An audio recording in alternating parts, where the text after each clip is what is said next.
I'd like to call the Butte-Silver Council of Commissioners regular meeting for Wednesday, March 5th, 2025 to order. Clerk, could we please have roll call?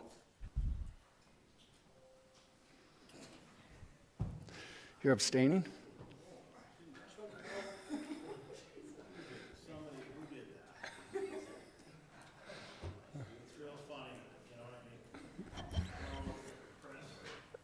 Well, I was correct. You're still present. Yeah. It says you're present. 10 present, 2 absent. 10 present, 2 absent. Please note Commissioner O'Leary and Commissioner Healy are absent from tonight's agenda. Commissioner Walker, could you lead us in the prayer and the pledge? Almighty God, we implore you, look upon us and guide us this night as we make decisions which so greatly affect our community of Butte-Silver. Direct our thoughts, words, and deeds so that we may please you and best serve our fellow citizens. Amen. I pledge allegiance to the flag of the United States of America and to the republic for which it stands, one nation, under God, indivisible, with liberty and justice for all. Next, we'll move to public comment on any item on the agenda tonight. So if you'd like to come forward with anything that is on the agenda, please state your name, address, and the item that you would be speaking on. Howdy. Reddy Frost, 2000 Roberts Avenue, here with some more stupid questions about stuff that's on the agenda. So, communication number 2025-119 about the Lady of the Rockies for the conditional approval of the preliminary plat.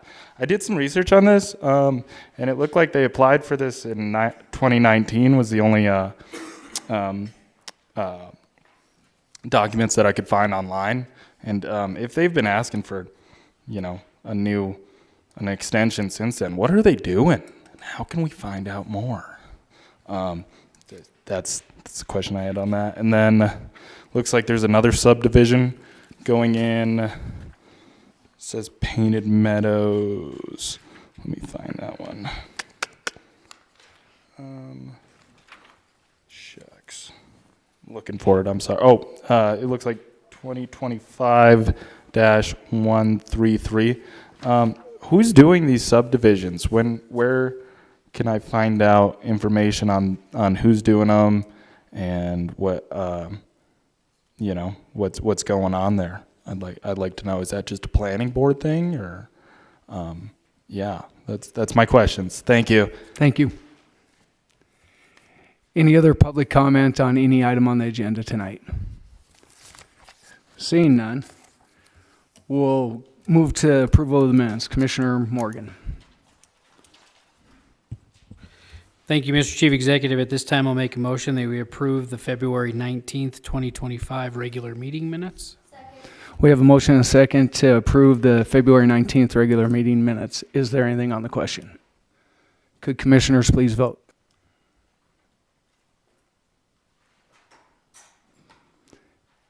And would anyone like to change their vote? Clerk, please record the vote.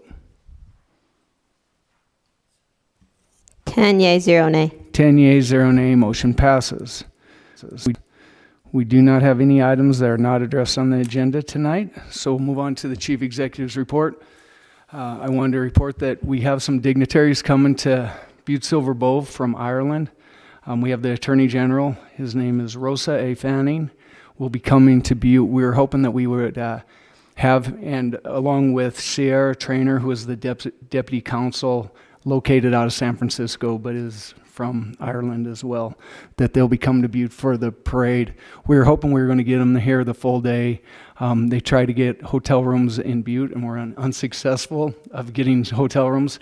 So they'll be staying in Bozeman on the 16th, and then they'll be coming in. They'll get here about 10 o'clock on the 17th. We have secured a car, and we're going to celebrate them being on our parade and acknowledging them when they're here, and get to spend a few minutes afterwards. And then at 1:30 they head over to the Capitol to have meetings in Helena as well. But we're incredibly proud that they're coming to Butte and blessing us with their presence, and we get to show them all things great about St. Patrick's Day, and so that'll be nice to have them here. I wanted to talk about some of the things that we've had going on, as many of you know, that have been over in Helena at the legislature, and I think there's a lot of questions about House Bill 547, and I just kind of wanted to explain what has gone on there. First off, there was questions about what was our part in drafting that legislation. We don't draft legislation. I had no part of it. Either did the county attorney, but we were made aware of the legislation on House Bill 547, and county attorney Ann Ruth and I went through it and determined it's a positive bill, and I think it's a positive bill for both the paid fire department and the volunteer fire department, because it gives clear distinction of the things that we have problems with, and that's who has authority over what in this. And it by no means is it to disseminate volunteer fire departments. It's not to eliminate them. It's not to take any powers away from the volunteer fire department, but it adds accountability and what the chain of command is within the paid and volunteer fire departments.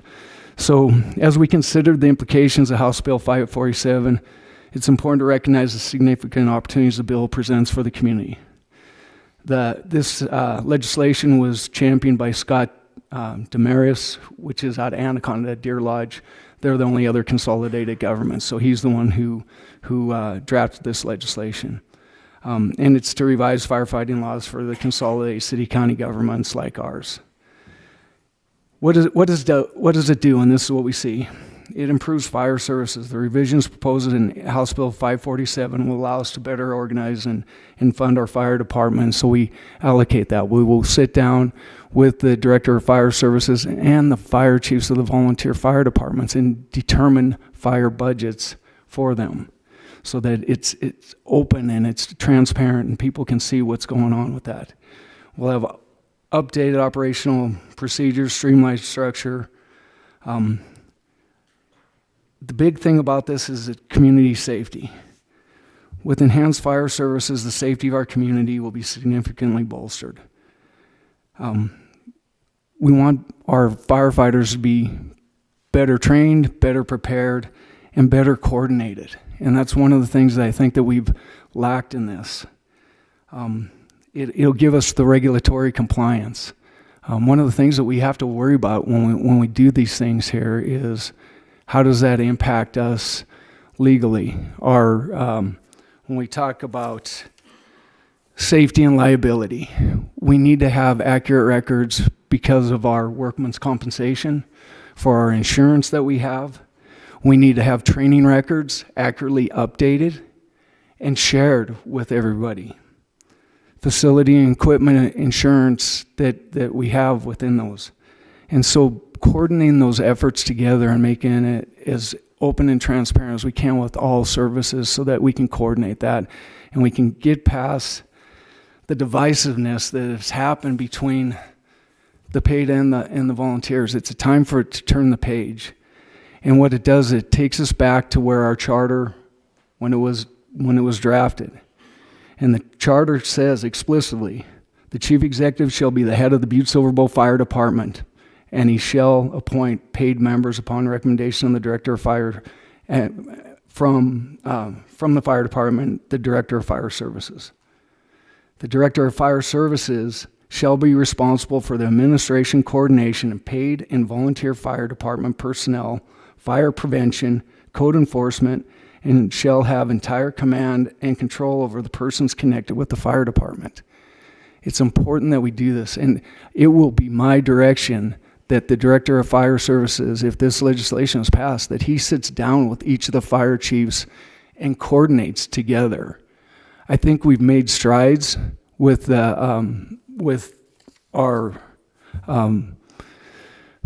the fire board fire council, I should say,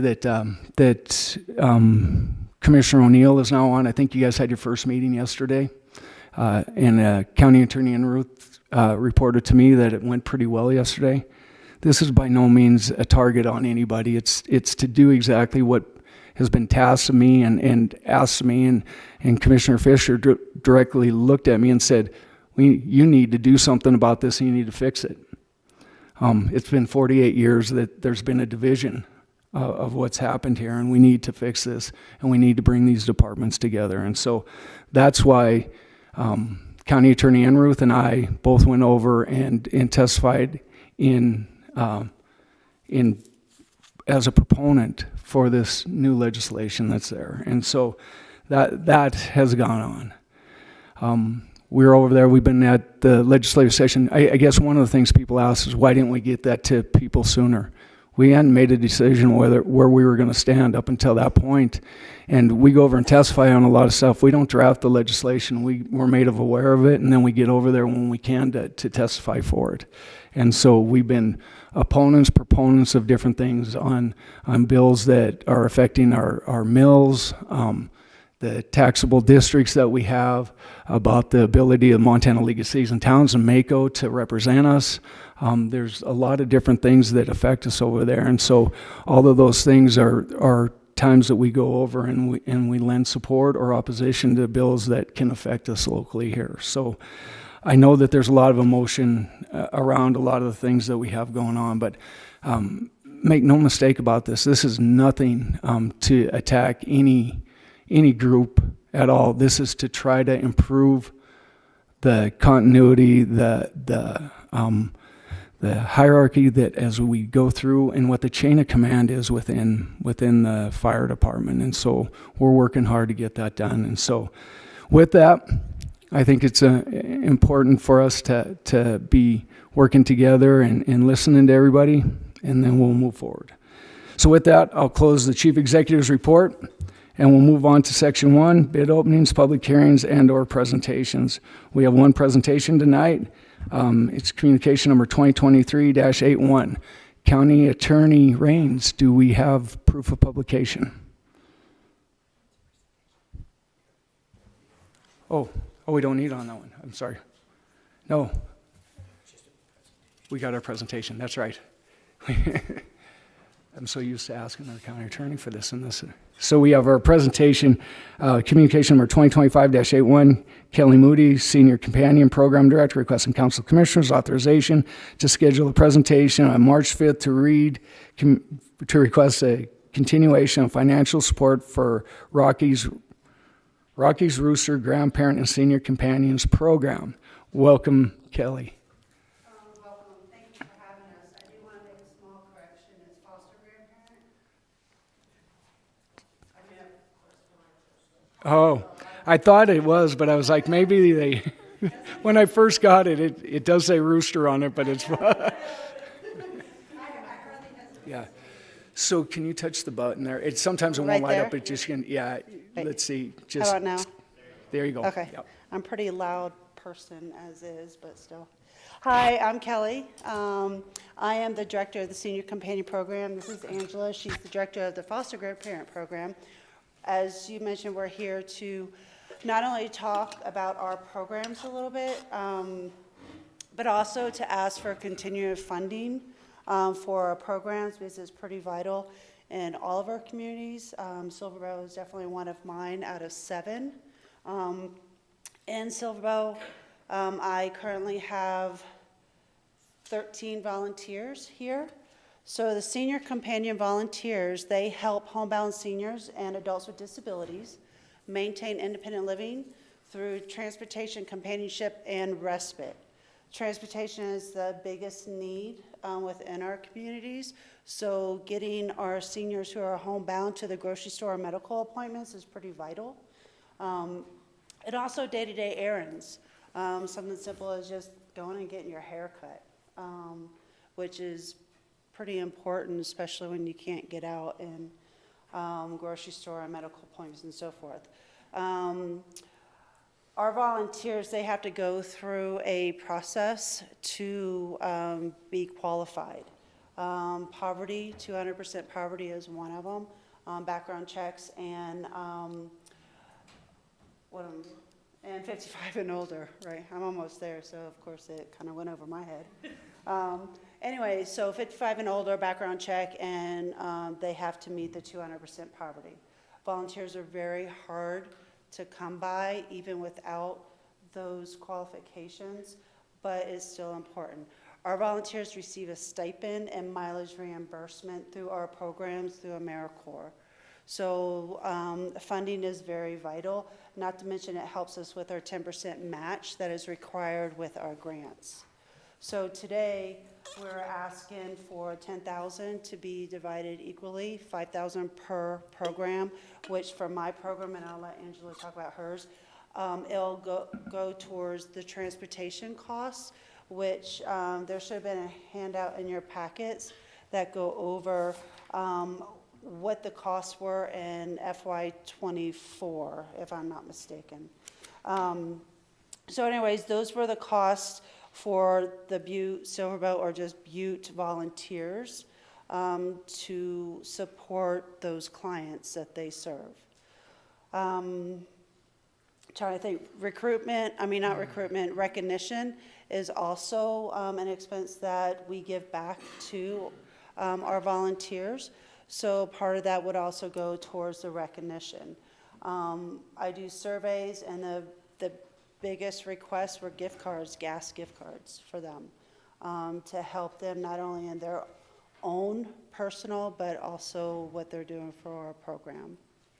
I'm also increasing, of course it's funded, it depends on the funding availability, increasing their mileage each year.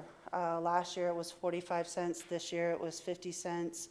Next year, I'm trying to budget it for 55, trying to get up to that federal level.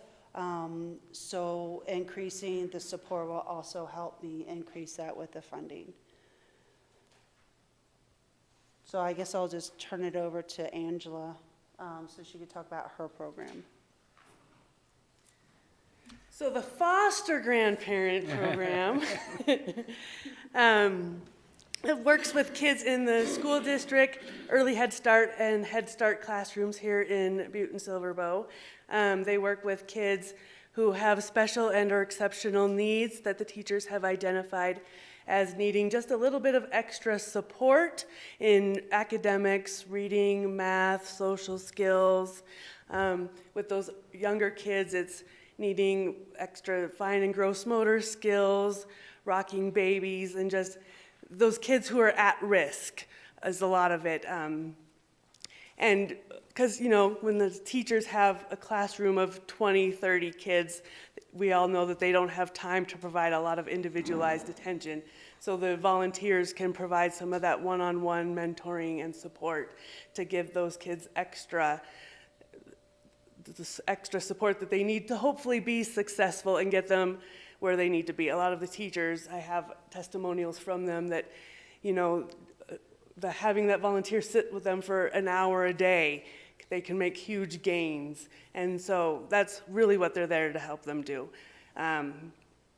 So they provide that one-on-one attention wherever the teacher identifies that need.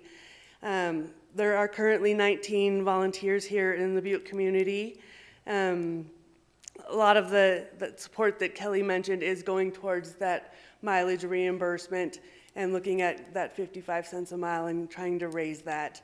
Again, you should have had a sheet for the foster grandparent in your packet as well, the recognition events, uniforms, because, you know, when you're working with kids and sticky little fingers, they try to protect their own clothing. So I try to give them things, so T-shirts, smock to wear, protect themselves. Some of the things that I just wanted to point out, that 95% of the elementary school students here in the Butte community showed improvement by those who are working with volunteers. 100% of the early Head Start and Head Start students showed improvement from those who are working with the volunteers.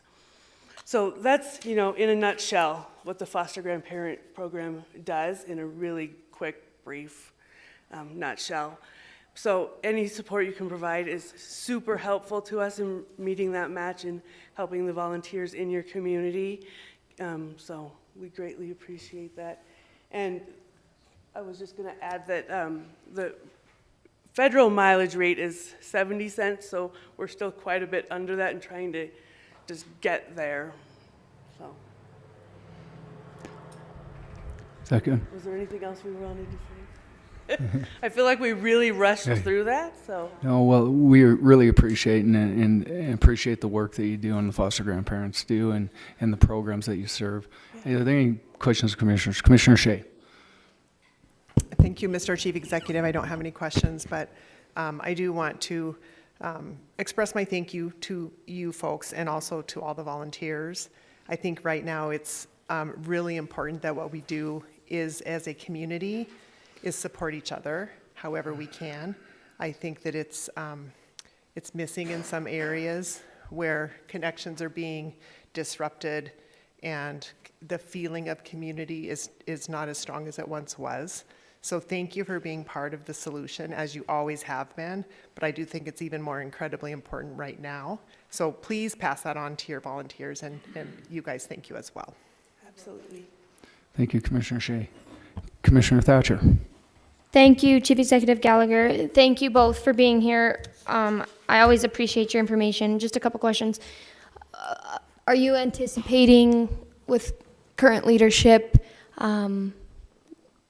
troubles with your funding, or, you know, what are you guys seeing there? Commissioner Thatcher.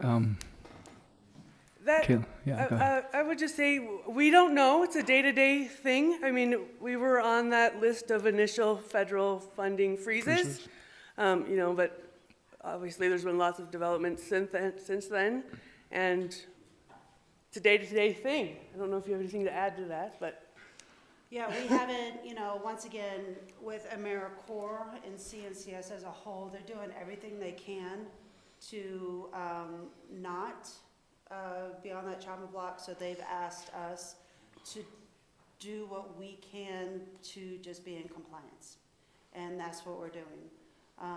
So far, so good. Sometimes no news is good news. So that's pretty much where we are, and just like I said, doing what we can. We get updates when we can or when they can bring them our way or send us emails, but so far, so good. Follow up, Commissioner Thatcher. Thank you. Thank you. When you guys were giving your presentation, that you requested the $10,000. I'm not completely familiar. I don't believe we currently give you $10,000. Is that what we give you? It's less, correct? No, so let Commissioner me, Thatcher. I'll step in without it. Go Thank ahead, you. Kelly. So I started I didn't start this program. I became the director of this program in 2018. And at that time, it had been, 5,725 for years. After doing the numbers for the past 3-4 years, with not only, I hate using the word inflation, but the reality is inflation and everything that's increased just in our day-to-day life, it was overdue to ask for additional funding. So if you were to look on my packet, just for the transportation alone we spent last year was $7,000. So we're asking just a little bit more to help us. That's a little overdue on that increase. Follow up, Commissioner Thatcher. Thank you. So we do give you currently less than $10,000. Correct. Yes. Okay. You did, yes. So I think that maybe Commissioner Morgan could answer this. If they are requesting an increase, will they have to come back with another communication so that they can kind of have the processes outlined, or could you maybe explain that to me at least? Commissioner Thatcher, Commissioner Morgan. Thank you, Mr. Chief Executive. That was exactly my question/comment tonight. So this the communication that's before us tonight is in two-part. One, there's a presentation, which that is what is happening tonight. And then as you read your communication down at the bottom, you ask for the 10,000. And so on tonight's agenda, it's only a presentation. We can't take action on any monetary things.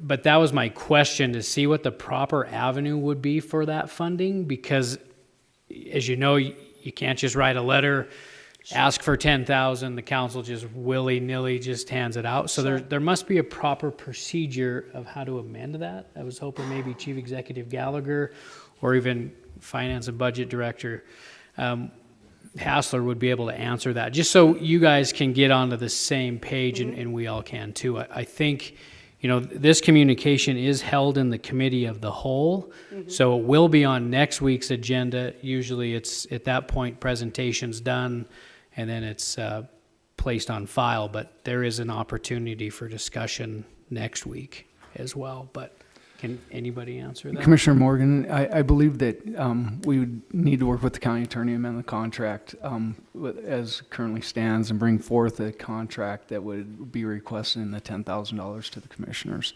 So, Commissioner Thatcher. Thank you, Chief Executive. So then on that, I guess, Director Hassler, I know Commissioner Morgan kind of alluded to maybe having you speak. Is there budget authority to do such a thing? Could you explain where that's going to come from? Commissioner Thatcher, Director Hassler. No worries. Chief Executive Gallagher, Council, Commissioners, I believe that it has not been budgeted in this current budget year. It would be a request for the next fiscal year. And so then if the request was made and approved by this body and the council, then we would budget for the additional funds in the fiscal year 25 budget. Thank you. Thank you, Director Hassler. Commissioner Fisher. Thank you, Chief Executive Gallagher. Thank you for being here. As the process has just been stated, I'd advocate for the Chief Executive to possibly take that under advisement and see if he couldn't get that in the budget. Thank you. Thank you, Commissioner Fisher. I think that, so that would be the process going forward as we go, and so the request will go to amend the contract as it was from before, and to look for that budget authority, but it would come forward to this body for approval, for that approval of the $10,000 request. Okay. Commissioner Morgan. Thank you, Mr. Chief Executive. So just to clarify, it would be a separate communication than what is before us tonight, just so you know. So just to be clear, do we need, oh, sorry. Yes. Do we need to make another request to be here and put it in the agenda? Okay. Ms. Moody, that would be correct. You would need to put in a different communication with the contract that you're requesting for, and then that could be action taken to be approved by this body for next budget year. Okay. Okay. We could do that. Okay. Thank you very much for the presentation, and thank you for the work that you do. And even though we said Rooster program, that was my mistake. I should have. I've been affiliated with the foster grandparent program for a number of years. When I was in education, I was just reading verbatim off of here and didn't really pay attention to who was in front of me. So I apologize for that, and thank you for what you do. Thank you. Okay, thank you. Moving on to Section 2, consent agenda. A, committee reports A1 through 4, and B1 through 1 through 28. Are there any friendly amendments or segregations? Commissioner Morgan. Thank you, Mr. Chief Executive. Communication 2025-128, introduced by Ms. Mulliken. She wants that communication stricken from the agenda tonight, so we won't be taking action on 2025-128. And then I have a few segregations. I'd like to segregate number 12, 25-119, number 23, 25-130, 24, 25-131, and number 26, 25-133. Okay. So that would be going back.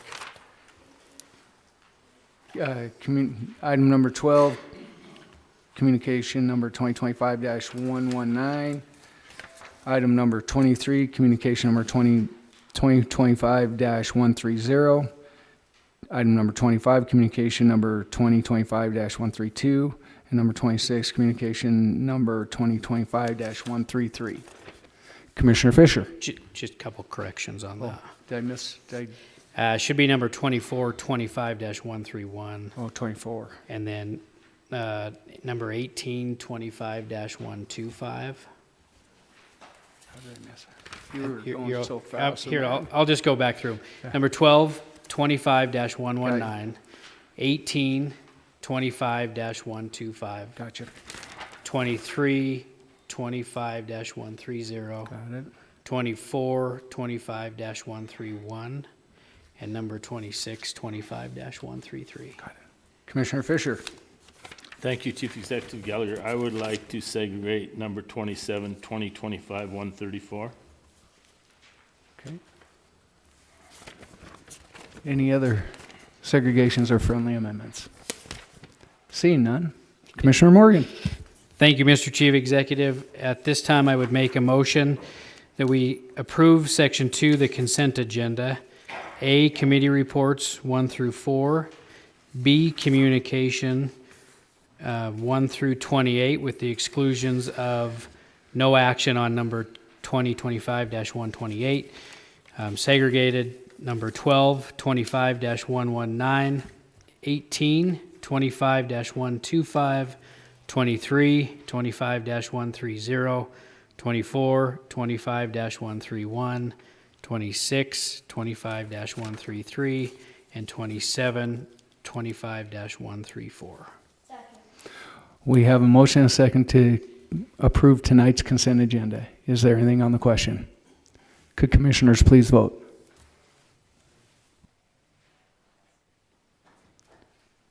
And would anyone like to change their vote? Clerk, please record the vote. 10 yea, 0 nay. 10 yea, 0 nay. Motion yea, 0 nay. Motion passes. Moving to item number 12, communication number 2025-119. Ron Gallardo, Our Lady of the Rockies President, requesting Council of Commissioners authorization to approve an extension of the conditional approval of the preliminary plat for the Our Lady of the Rockies minor subdivision, extending for deadline to August 17th, 2025. Mr. Gallardo, if you'd like to come forward, please. Commissioner Morgan, yep. Thank you, Mr. Chief Executive. I guess my question was just for Ms. Crane, just because this question, there was a question asked by the member of the public tonight, and I was just wondering if you could give us a explanation on what was being asked. Okay. Thanks. Commissioner Morgan, Director Crane. Chief Executive Gallagher, Commissioner Morgan. We received a request from Our Lady of the Rockies group on the extension of their preliminary plat of their minor subdivision, which is located adjacent to Skyline Park. This particular extension relates to the fulfillment of the conditions of approval for this subdivision. In this particular instance, and in all instances with preliminary plats, there are typically conditions of approval that are applied to a subdivision that are required for fulfillment before they can file for final plat, at which point would come again before this body. In the instance of the OLR subdivision, there are technical infeasibilities that have yet, or hurdles that have yet to be accomplished, particularly from a design perspective as it relates to floodplain on the site. Tramway Gulch is a source of perennial stream through what is known as Skyline Park and in the adjacent area. And there are some additional design requirements for the road configurations to access that area. Until those designs are done and until they are ready for construction, they are not eligible to apply for final plat. At which point those designs are complete, they would either construct those improvements and then apply for final plat, or they could apply for final plat with a subdivision improvement agreement in place with Butte-Silver, which would provide for the cost of the improvements along with a 15% contingency should the city county have to step in to assist with the implementation of those. And so essentially the request that they are making to the governing body this evening is to allow them additional time to work through their technical design to fulfill the conditions of approval that you approved initially. Thank you, Director Crane.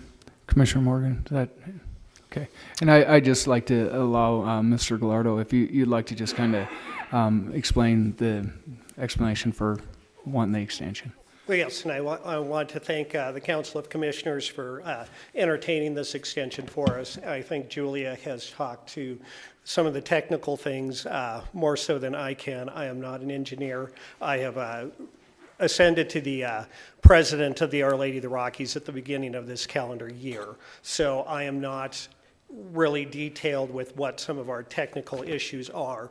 But as she spoke, we are having difficulties with the floodplain design, and WET, Water Environmental Technologies, is currently working on that with us. I do know that it has to do with some permitting and different issues from the state, and I think that is where we're kind of waiting on, is some communication back to them as to how to proceed with the design of building the road and what we need to do for stormwater runoff.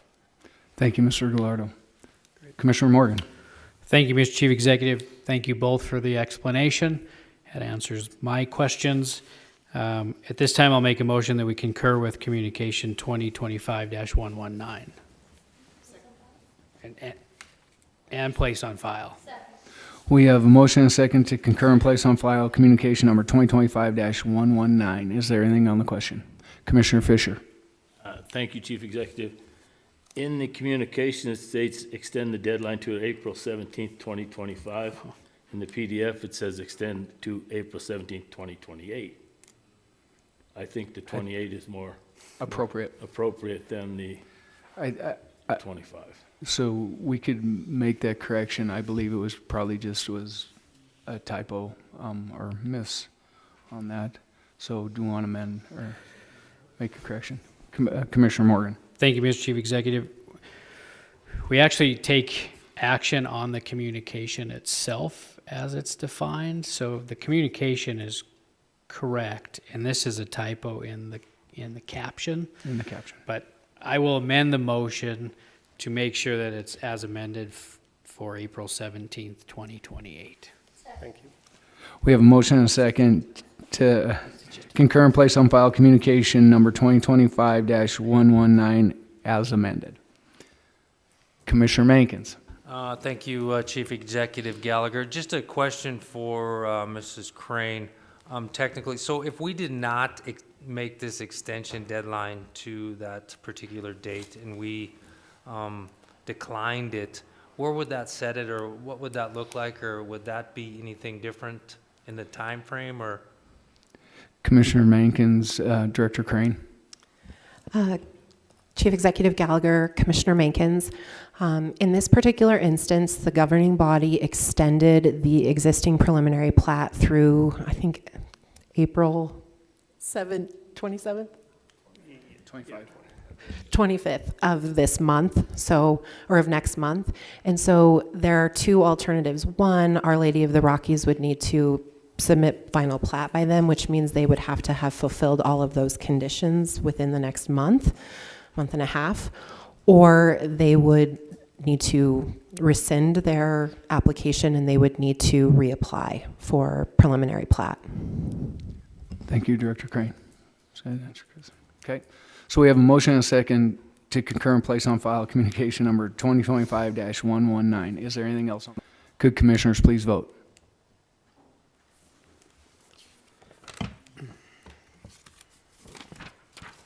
And would anyone like to change their vote? Clerk, please record the vote. 10 yea, 0 nay. 10 yeas, 0 nay, motion passes. Motion passes. Thank you both for being up here. Moving to item number 18, communication number 2025-125. Sean Frederickson, Parks and Recreation Director, requesting Council of Commissioners authorization for Chief Executive Gallagher to sign an agreement with the Montana Department of Natural Resources and Conservation, Reclamation, and Development Planning Grant. This grant would be used for Father Sheehan Park reclamation, investigation, and feasibility study in the amount of $75,000 with a 10% match. Commissioner Morgan. Thank you, Mr. Chief Executive. Did I segregate this one? Item number 18, yes. 18, I don't, did I include 18? Yeah. I wanted that, hold on, give me a sec. Well, here, I'll do this. Number 18, that's not the one that I wanted. Being that that wasn't the one that I wanted to segregate, I don't know why I read that. I'll make a motion that we refer communication 25-125 to the finance. Am I looking at a different agenda here? Commissioner Thatcher. Thank you, Chief Executive Gallagher. Commissioner Morgan, my understanding before, when we had chatted about this, was that you had spoken with Parks and Rec Director Sean Frederickson, and that he had discussed that he did have the match, and so you weren't as concerned, or you weren't concerned to send it to the Finance and Budget Committee when we prior discussed this. And so you did segregate it. I thought that that was what you planned on doing, so that's how I understood it, was that you and Director Frederickson had spoken about the match, and it was all good, and that was your intentions, because you weren't sure about the match being good, so that's why you're going to send it to the Finance and Budget Committee. Commissioner Thatcher. Commissioner Morgan. Thank you, Mr. Chief Executive. I actually intended for that one to go as is. What I wanted to segregate was number 23, communication 2025-130. You segregated that one I too. did? Yep. Okay. Why am I so messed up tonight? Okay, so I'll make a motion that we refer communication 2025-125 to the Finance and Budget Committee, because I have questions on the match, and I can ask the questions, but Mr. Frederickson's not here tonight. Yes, What's that? I did not. Angie's here. Okay, I'll ask the question tonight then. So on the match, it says that the grant would be used for the Father Sheehan Park reclamation, investigation, and feasibility study in the amount of $75,000 with a 10% match. And in the communication, it says that that match is going to be from in-kind services from, I think it said Water Environmental Technologies and Parks and Rec staff. My question on that is, how does a consultant offer in-kind match? Being that they're offering that, I mean, who's paying liability? I'm assuming they are, but how does that all work as a match? Commissioner Morgan, Ms. Mulligan. Chief Executive Gallagher, Commissioner Morgan. I don't think you can, so that would be something I think that the we mic's would- not on. Oh, Oh, John, push it. There you go. It may not light up. Try it. Go ahead, talk. Am I on? Yep, you're on. And that would actually be something that I would request an amendment from the DNRC on, because I don't believe WET can offer an in-kind match, and I did not see it before it came through. All that in-kind match can be easily met with my time managing the grant. Okay. Thank you, Ms. Mulligan. Commissioner Morgan. So with that, I would still make a motion that we refer communication 2025-125 to the Finance and Budget Committee. We have a motion and a second to refer communication number 2025-125 to the Finance and Budget Committee. Commissioner O'Neill. Thank you, Mr. Chief Executive. In discussion of this, I'd like to just ask a question if it's incorrect on what is even on here, if we should just deny this communication and restart. And actually, I would like to make a motion that we deny that communication and they can restart it correctly. So we have a substitute motion to deny communication number 2025-125.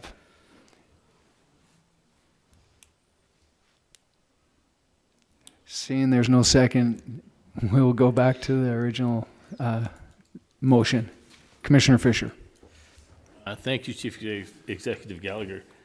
I'm just wondering, does this have anything to do with the $600,000 grant that they wanted to put in for 2 weeks ago? Because they had a $75,000 then, and they were gonna use that to match. So are we using the $75,000 twice, or is this a different $75,000? Commissioner Fisher, Ms. Mulligan. It is the Chief Executive Gallagher, Commissioner Fisher, it is the exact same $75,000 that we are using as match to the showcase grant. Follow-up, Commissioner Fisher. Thank you, Chief Executive Gallagher. Therefore, if we get the other $600,000, do we still have $75,000 to match? As we stated, we were gonna match 25%, which was $200,000 to the $600,000.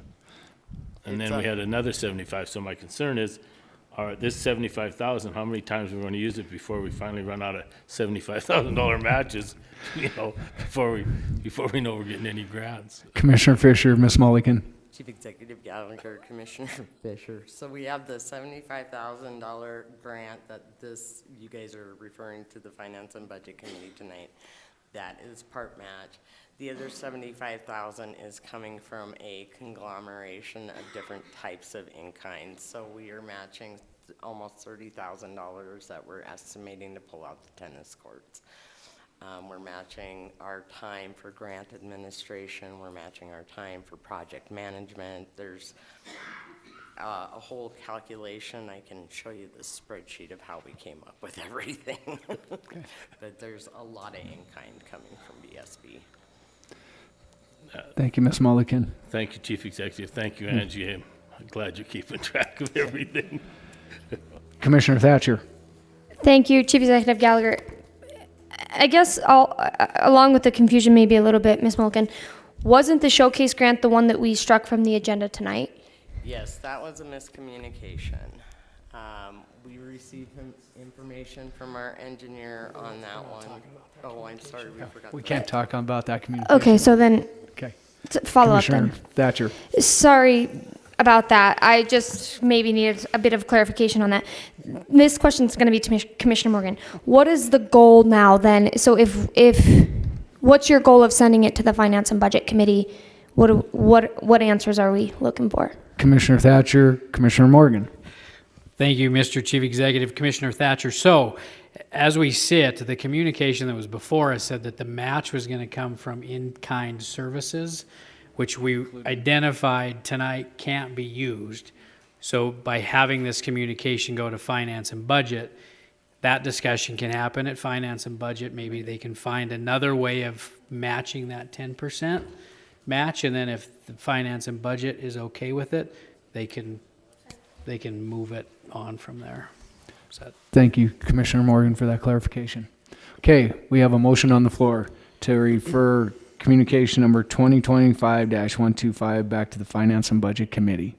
Is there anything on the question? Anything more on the question? Could commissioners please vote? Oh, Commissioner Mankins. So thank you, Chief Executive Gallagher. Just a little, I'm just kind of confused on a few things, especially, I mean, I understand what Commissioner Morgan is doing to go back to Finance and Budget to find the money. So last week when we had the same different communication, shouldn't we all just went back and put it back to Finance and Budget to find the extra money in order to get the match that we really need to take care of the parks? I mean, it's just a question for all of us here. I guess I was unaware that we could bring it back to Finance and Budget to find this money that is going to somehow appear now that we're going to bring it back to Finance and Budget. And I'm almost so much not, as Commissioner O'Neill just stated, that we should just kill this and start this over again. Because it seems like if we don't have the money, and as Commissioner Fisher said, we keep on trying to find it, 75 here, 75 there, are we just waiting for one just to pop up and finally get it? And then we'll take that 75 and then we'll decline it as we could have done last week if we would have got the $1.1 million match. It's just becoming a little, just out there. Commissioner Mankins, I think I can answer this a little bit. We have the grant already awarded to us of the $75,000 that requires 10%. So we already got that award to us that was already approved by this body. So it's just the wording within this communication identified water environmental technologies as being able to be part of that match, which we identified in here that it couldn't be. That's why it's being referred back to the finance and budget so they can be clarified at the finance and budget out of that. The other grant has not been awarded to Butte-Silver, the $600,000 one that they were going to do, which we're not supposed to talk about that communication, but that's part of this. That's part of this discussion. It's part of this discussion. So, but this grant has been awarded already. That's the one thing I think that is this body needs to know. We've already received this grant, which you guys approved to apply for and get. Commissioner Shea.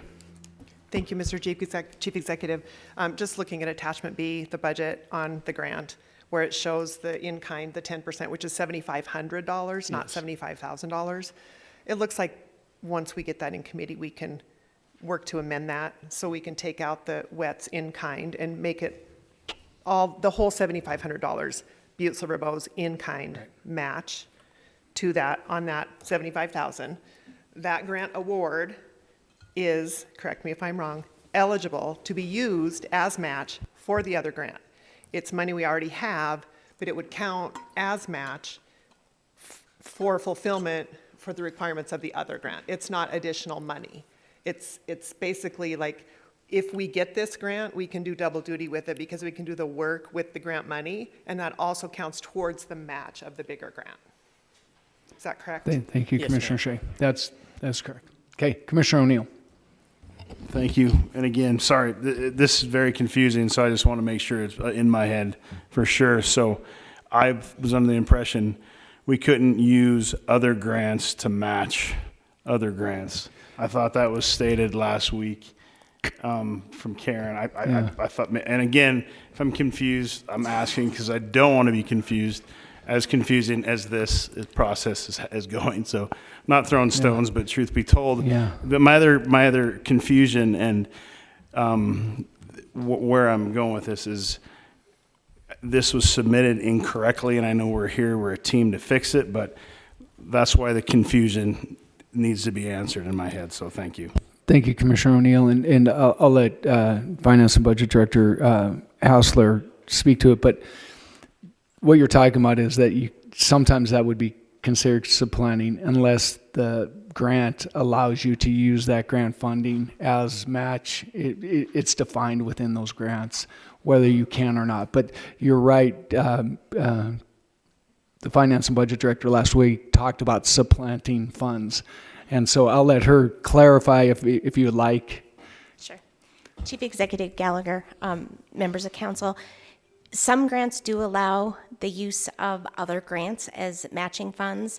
A lot of times you can use state grants to match federal grants. You can't use federal grants to match other federal grants.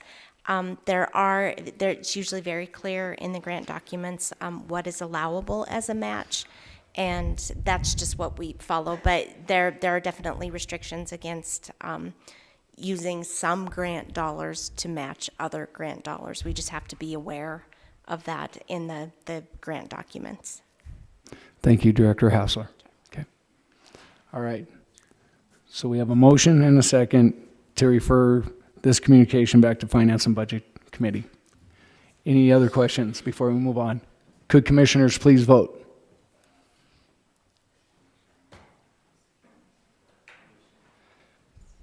And would anyone like to change their vote? Clerk, please record the vote.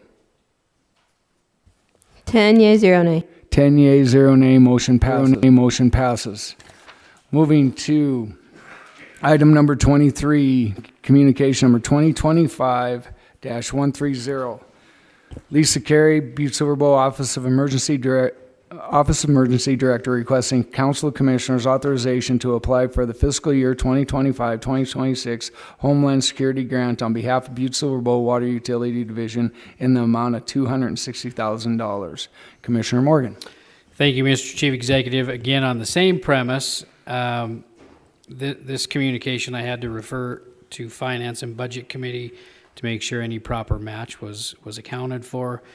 In the communication, it does say that there is no match on this particular item, so Miss Carey is gonna explain to us that match and how that all works. Commissioner Morgan, Director Carey, welcome. Thank you. Chief Executive Gallagher, Commissioner Morgan, and Council of Commissioners. The $260,000 application that we're requesting permission to apply for is from the Homeland Security Grant Program, and it would be to secure the Basin Creek Water Treatment Plant. They need to have some security around there, a fence, key card access, and security cameras. This grant is perfect application for it because it's to try to avoid terroristic actions. It's to prevent terrorism, and this is our primary water source, and it should be secured. It should have been secured a long time ago, but they didn't have the funds to do it when they were building the treatment plant. And so they've been looking for grant funds now to do it, so we were going to put in an application. And there's no match required for this grant program. Okay. Thank you, Ms. Carey. Commissioner Shea. Thank you, Mr. Chief Executive. Thank you, Ms. Carey. If this is delayed by going to Finance and Budget before it comes back to this full body for approval, does that affect your application deadline? Commissioner Shea, I have Ms. to Carey. remember the rules of this. Chief Executive Gallagher, Commissioner Shea. This grant application is due April 9th. And so if you did not approve this tonight, I would have to bring it back. I'd have to have approval to apply before the grant application date. So we have time. Thank you, Ms. Carey. Any other questions of commissioners? Commissioner Thatcher. Thank you, Chief Executive Gallagher. Again, so I guess I'm confused why we're sending this to Finance and Budget if it doesn't require a match. Commissioner Thatcher, I guess that's to Commissioner Morgan. Thank you, Mr. Chief Executive. So that was the recommendation that I originally set. I'm not making that motion at this point. Commissioner Morgan. So at this point, being that there's no match, being that there is a time issue, I'll make a motion that we concur with communication 2025-130 and place on file. We have a motion and a second to place communication number 2025-130 to concur and place on file. Is there anything else on the question? Could commissioners please vote?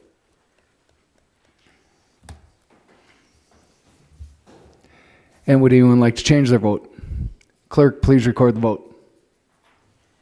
10 yeas, 0 nay. 10 yeas, 0 nay, motion passes. 0 nay, motion passes. Moving on to item number 24, communication number 2025-131, Lisa Carey, Butte-Silver Office of Emergency Manager, requesting Council of Commissioners authorization to apply for Emergency Management Performance Grant in the amount of $110,000. Commissioner Morgan. Thank you, Mr. Chief Executive. On the exact same premise, with matching funds, this is handled in a little different way, just based on budget, and I think it's a good explanation for the council to hear where this match would come from. So I would ask Ms. Carey to give us an explanation on that. Commissioner Morgan, Ms. Carey. Okay, Chief Executive Gallagher, Commissioner Morgan. This grant, the last grant is a competitive grant. This grant is really non-competitive. The state of Montana, every state actually from the federal government receives an allocation from them to help support their emergency management programs. And so this supports the operations of the department, including the facility, the EOC. And it does require a 50% match, but the match is met with the budget line items. So if you pay a power bill, you have budget built into budget allocation to pay the power bill, and then we can request 50% of the bill back at the end of the quarter if we have enough grant money.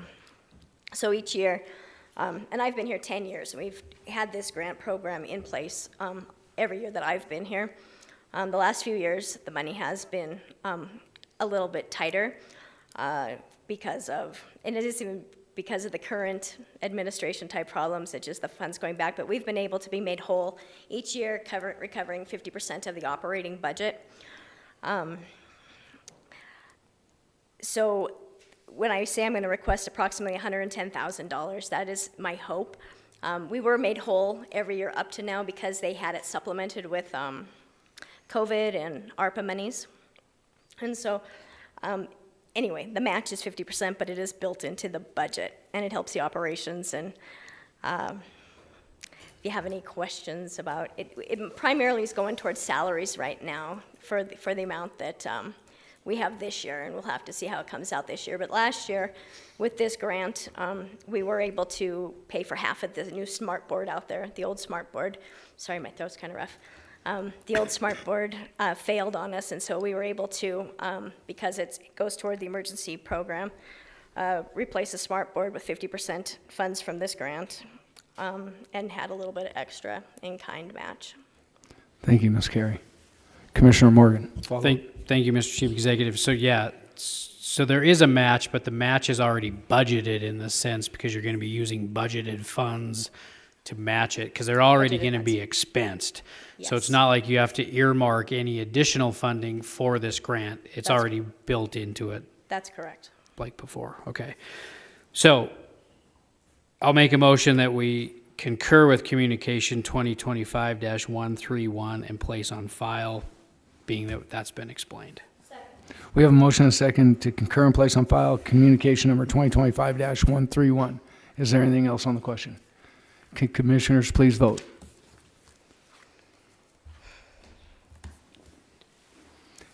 And would anyone like to change the vote? Clerk, please record the vote. 10 yeas, 0 nays. 0 nay, motion passes. Moving on to item number 26, communication number 2025-133, Julia Crane, Butte-Silver Bow Planning Director, requesting Council of the Commissioners authorization to approve the Painted Meadows minor subdivision expedited review with 9 conditions presented. Commissioner Morgan. Thank you, Mr. Chief Executive. I'm like a bad penny tonight. Just keep coming back. On the question, there was a question by a member of the public on this particular project. So I would be interested in to hear your response to that. Commissioner Morgan, Director Crane. Yep, you got it. Chief Executive Gallagher, Commissioner Morgan. I believe that the public comment this evening was related to who are the subdividing entities or who is in charge of subdivision. In this particular instance, the communication to the council includes a staff analysis outlining that the property owners, Judy Morrell at 1502 Prevost Trail, is attempting to subdivide her property, and the staff analysis indicating that is attached to the agenda. Typically, subdivision in Butte-Silver Bow initiates its approval with the planning board. However, there's a provision within the subdivision regulations that allows for expedited review of certain subdivisions if they meet criteria. And in this particular instance, the Painted Meadows subdivision meets those conditions for expedited review, which is why it was brought forward to the council this evening. Thank you, Ms. Crane. Any other questions? Commissioner Morgan. Thank you, Mr. Chief Executive. Director Crane, thank you for the explanation. At this time, I'll make a motion that we concur with communication 2025-133 and place on file. We have a motion and a second to concur and place number 2025-133. Is there anything else on the question? Could commissioners please vote?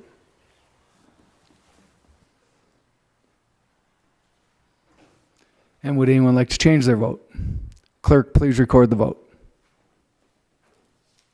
10 yeas, 0 nays.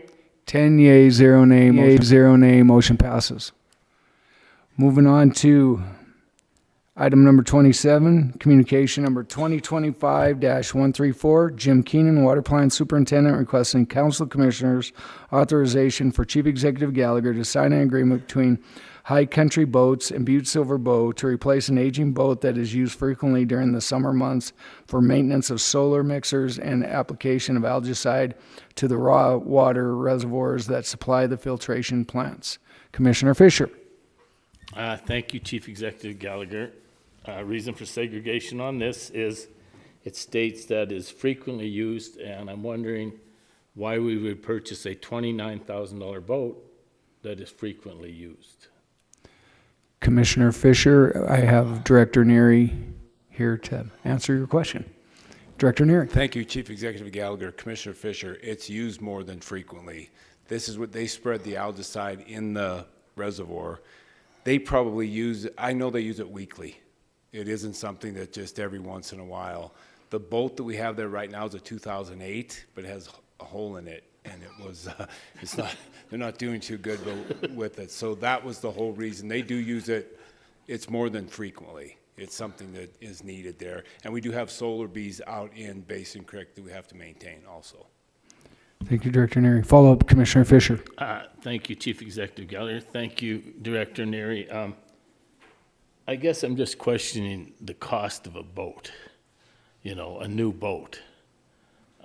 You know, we got an 08 with a hole in it, so apparently we bought that one 2 years ago. So apparently it's not worth nothing. Does that go to your salvage sale now, or what do you do with that?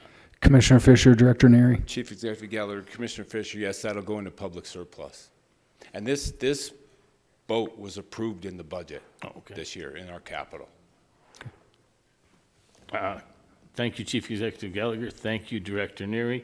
At this time, I'll make a motion that we concur and place on file communication 2025134. We have a motion and a second to concur and place on file communication number 2025-134. Is there anything else on the question? Commissioner Anderson. Thank you very much, Chief Executive. I hate to do this to you, Mr. Neary, but did we have a bid opening on this, or was this competitive?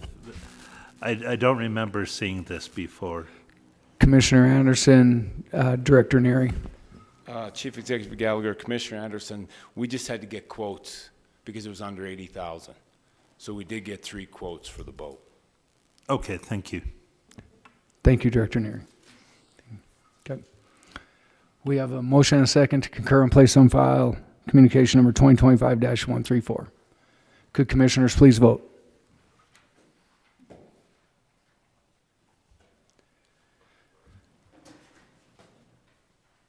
And would anyone, whoops, we're missing Commissioner Morgan. And would anyone like to change their vote? Clerk, please record the vote.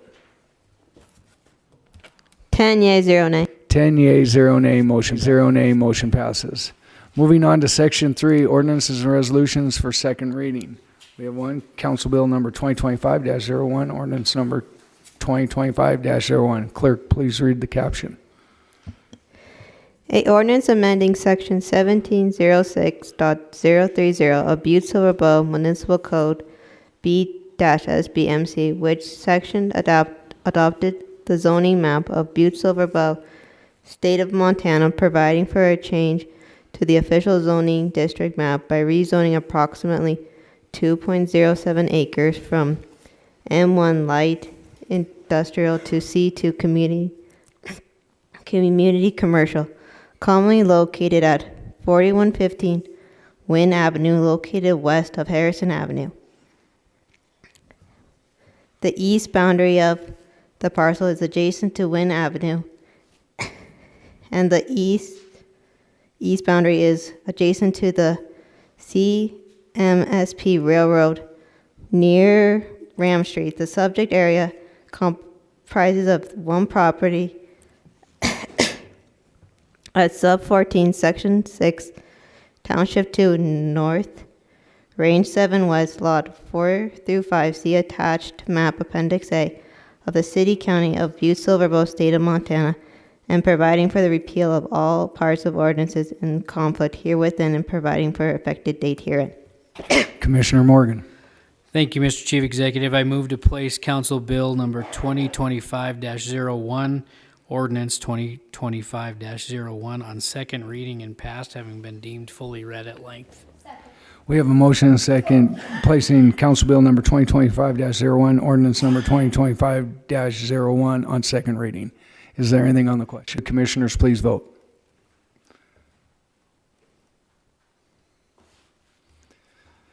And would anyone like to change their vote? Clerk, please record the vote. 10 yea, 0 nay. 10 yea, 0 nay, motion passes. Moving to Section 4, ordinances resolution for final reading. We have one resolution number 2025-09. Clerk, please read the caption. A resolution establishing the assessment for fiscal year 2025 on the properties included in a special tourism business improvement district number 1 for the purpose of promoting tourism, conventions, and trade shows and travel to the city, county of Butte-Silver Bow, designating and describing the boundaries of said special tourism business improvement district and providing for an effective date herein. Commissioner Morgan. Thank you, Mr. Chief Executive. At this time, I move to place Council Resolution 25-09 on final reading and passed, having been deemed fully read at length. We have a motion and a second, placing resolution number 2025-09 on final reading. Is there anything on the question? Commissioner Shea. Thank you, Mr. Chief Executive. I see our T-bid people. I'm wondering if anybody would like to speak. If not, that's fine too. Do you want to bring some up? Ms. Hazlett, if you would like to come up and Just a brief report. report. Thank you. Welcome, Ms. Hazlett. Yeah, hit it one more time. There you go. You got it. Thank you to Chief Executives Gallagher and Commissioner Shea. We are very excited to announce that we will be moving from $1 to $2 with the support of the T-bid board. Today, we have our president, Paula Ruark here. She's our new president voted in. And Stephanie Serini from the lovely Chamber of Commerce. So we are very excited for this increase and how it's going to support events and other projects here in Butte, Montana. So thank you for your time. Thank you, Ms. Hazlett. Follow up, Commissioner Shea. Thank you, Mr. Chief Executive. Thank you. And thank you to the T-bid board as well. Thank you very much. I think this is really going to be a great thing for Butte-Silver Bowl. Thank you, Commissioner Shea. Commissioner Thatcher.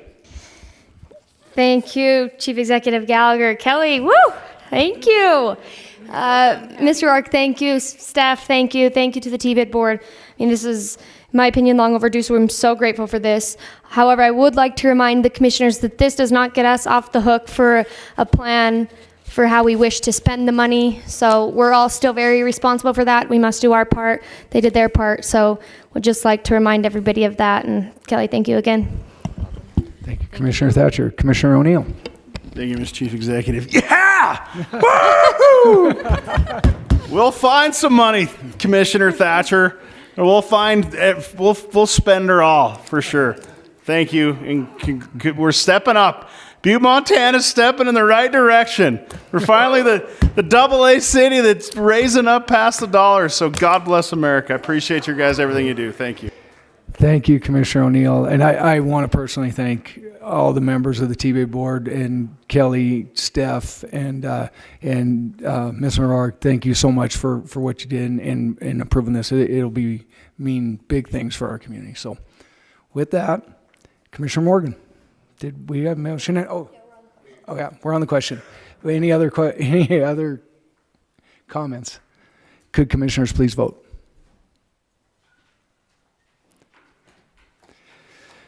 And would anyone like to change their vote? Clerk, please record the vote. 10 yeas, 0 nay. 10 yeas, 0 nay. 10 yeas, 0 nay. Motion passes. Congratulations. And I got distracted by Commissioner O'Neill whooping and hollering here. That was all right. Very exciting. Okay. Moving on to calendar of meetings and other events. Please note all the different meetings we have. And next, we'll move on to any public comment on any item that is not on the agenda tonight. Please come forward, state your name, address, and what you'd like to speak to us about. Welcome, Mr. Fisher. My name is Ed Fisher. I live at 1918 South Jackson Street. I'm here to speak about House Bill 527. I think there's been a lot said about this bill. The chief executive has spoke of it and for it. That maybe I'm more disappointed in the fact that nobody let us know that this bill was being drafted or put through the legislator until 24 hours before it went to hearing. The commissioners that are sit here, I know they've been contacted by their constituents and asked why we weren't notified. The answer was, well, the bill come out of Anaconda. Yeah, the bill was out of Anaconda. But the guy that requested the bill is from Butte, Montana. He's a career fireman. I have pamphlets here that I will hand out to the commission, and it states in there what the bill and what they want to change in the bill. What they actually want to change in the bill is state law. And it only pertains to Butte-Silver Bow and Anaconda. It doesn't pertain to the whole state. Everybody else gets to keep their district trustees, get to let the people vote for the people they want that are running volunteer fire departments everywhere in the state. This bill will eliminate the powers and duties of the district trustees of Silver Bow County that are elected by the people. The bill states that they're one fire department, there'll be one chief or there'll be one director that'll manage and do everything in the fire department. Well, this is correct. That's what's happening now because we're not following state law. The other part of this bill that when you read at the end of it, they want to repeal about 3 annotated codes of the state of Montana. And the codes pertain to us here in Butte-Silver Bow and Anaconda only. And when we don't know about anything, and you commissioners don't know about anything, I think it's a pretty sad situation that we're letting Anaconda dictate what happens in Butte-Silver Bow. If I don't like the speed limit on Montana Street, do I go to Anaconda and have somebody write a bill to take it to the legislator to raise the speed limit up to 50 miles an hour on Montana Street? And then everybody sits around and say, I didn't know about it. So Anaconda's going to dictate what we do in Butte. You will see when this communication and the bill, and yes, we did go up there. We had 24 hours. We mustered enough guys to go up there and speak to oppose this bill. We've talked to the people that have been pushing the bill. There's people in Butte-Silver Bow, and I'm a strong Democrat, and these people are Democrats. Now that bill passed, these people have contacted us. 2 of our legislative people have contacted us and wished they wouldn't have supported the bill, because of the fact that after they thought that bill would be killed before it ever got anywhere in the legislature. Now that bill is going to the Senate here, probably in 8 to 10 days, we will be up there again. We're going to go up there and oppose this bill because we think that the people deserve to elect somebody to have the power and authority to run the district fire trustees in Silver Bow County. And I don't know where we get off track that Chief Executive Gallagher has said in his opening statements there that the reason this bill is going in is because of safety. Well, why has nobody brought anything up about safety to us? Why did they take it to the legislator first? Why didn't they come to me, Ed Fisher, Chief of the Boulevard Fire Department? Been in the Boulevard Fire Department for 50 years. I'm a Vietnam veteran. I don't take things lightly. And I'm a person that wants the truth to come out. I don't want to say I heard it from my neighbor, or I heard it from this guy. I want the truth to come out. So when we're letting Anaconda write bills and have our representatives in Butte go and go with them bills and don't give us a chance to oppose it is wrong. It's very wrong. And if we don't want to run our government here in Butte-Silver Bow, let's turn it over to somebody else. Let's all you commissioners say, all right, if we don't like this or like that, let's let the people make those decisions. Let's not notify people what's going on in this county 24 hours before. We just have to get together. The things are so wrong in here that were on the testimonial. I did not go up there. I couldn't go up there at that time. The people that were up there on the testimonial for this bill, they brought up that it was safety. So we called the fireman, the Senator, Derek Harvey, and asked him why he brought up this bill. One of his answers was, because I'm the only fireman in Montana that has volunteer firemen that are looking for my job in Butte-Silver Bow. It's a union issue. He didn't tell anybody it was a union issue, not until he got on the phone with us. He's telling the people in the halls up in Helena that it's a union issue because they have 4 lobbyists in the National Association of Firefighters. They're all up there negotiating what's going on in Butte-Silver Bow. They have 4 lobbyists up there. Do you think the volunteer have any lobbyists? We have 1 for the whole state of Montana. So we don't get much of a fair shake. So the only reason I came tonight is I wanted everybody, because I know there's confusion. Chief Executive Gallagher has said that there's been a lot of confusion in his opening remarks. And I know these commissioners are confused because the ones I talked to didn't know nothing about this bill. I also want to know that this bill went into draft on November 22nd of 2024. The first you commissioners and me as a fire chief heard about it was February 26th at 3 o'clock in the afternoon. The hearing was 3 o'clock on the 27th. I take it personally because I know who wrote these bills. These bills have been in law for 50 years. And they were put in there to protect volunteer firefighters. And they were put in there to protect the people of Butte-Silver Bow. So I just want to make sure clear, and I'll hand out the pamphlet. And if anybody has any questions about it, I'm here to speak, that we're not the bad apples of this community. We've served this community very well. Well, I'll use, for instance, they used a fire, and when they were presenting this bill to the legislature, they used a fire out at Buxton, out of Feely. Everybody know where the house was that they filmed the movie in 1923? They said we sent too much fire equipment out there. It was a safety hazard. But they forgot to tell the people it was 400 acres that burned that day.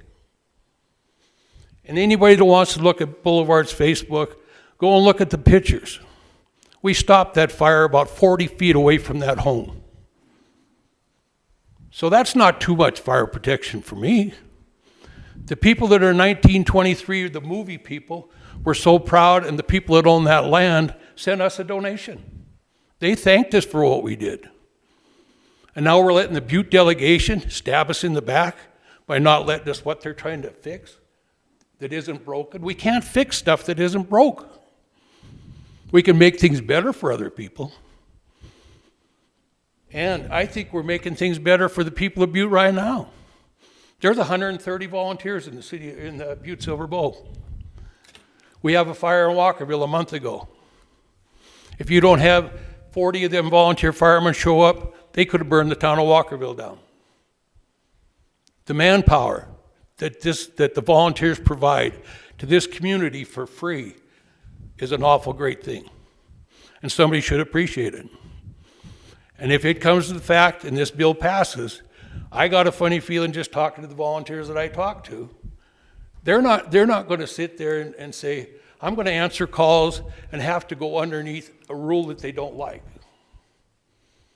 The rule being, you'll do this, and you'll do this. They got to remember, people, we're volunteers. We don't have time to go to a fire station and train for 10, 15 hours a day. We have other jobs. We work in the community. So when they say, well, their training is way down, well, that's not true. The Boulevard Fire Department, that's the only one I could speak for. We train twice a month. We train 8 hours a month. We have a firefighter 1 class coming up starting this Thursday. It goes on for 5 weeks on Thursdays and Saturdays. And it's taught by the State Fire School in Great Falls. These people are all certified instructors. We have a wildland class starting in April that goes for 5 days, that everybody gets certified to be on wildland firefighters. So if there's a problem with safety, or if there's a problem with a union, which we haven't heard anything about being called non-union, using another word, in years, and now it's coming back. If it's a union issue, Butte-Silver Bow can solve that problem. They can solve it very easy. All of us volunteers will join the union. If that's what they want, we'll join the union. If Butte-Silver Bow wants to pay our dues. If they want more people in the union, that's what we'll do. Mr. Fisher, I appreciate you coming here tonight and speaking your mind, and I appreciate where we're at here. I think that there's going to be further discussion on this. We're ending the night here, but I think we've got the picture of where you're coming from. But thank you for coming here tonight, and we will have further discussion. Mr. Gallagher, thank you. Commissioners, thank you. The only thing I know that my speech or my deal is over 3 minutes here, but we as volunteers don't have time to wait to have another discussion. This bill goes to the Senate within 10 days or 10 days. So we were looking at maybe some support from Butte-Silver. It doesn't look to appear that we're going to get that. So we are just going to keep going to our people that are living in our fire districts in the rural area. And the sad part about it, if we lose fire departments, we lose the authority to start insuring our houses. They may say the ISO has nothing to do with what you pay in fire insurance. Go tell them you live 10 miles or 5 miles from a fire station and ask them for insurance. Commissioners and Chief Executive Gallagher, thank you. I'll hand out these if anybody wants to read them. Thank you very much. Thank you, Mr. Fisher.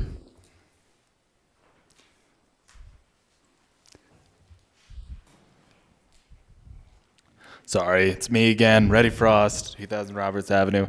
I also have some pamphlets to dispel confusion. Excuse my joke, but on behalf of my friends, the Butte-Silver County Democrats, we'd like to invite you to the Shillelagh Shindig on Sunday. That's what you should be doing if you guys were confused about what you were doing on Sunday. And I'd like to pass these out to you. Is that this Sunday? Or is it next March Sunday? 16th. Okay, Sunday the 16th. I got the paper. You could just leave them here and we'll get them to everyone. Thank you. Is there any other public comment on any item not on the agenda tonight? Seeing none, I would take a motion to adjourn. So moved. We have a motion and a second. All in favor, signal by aye.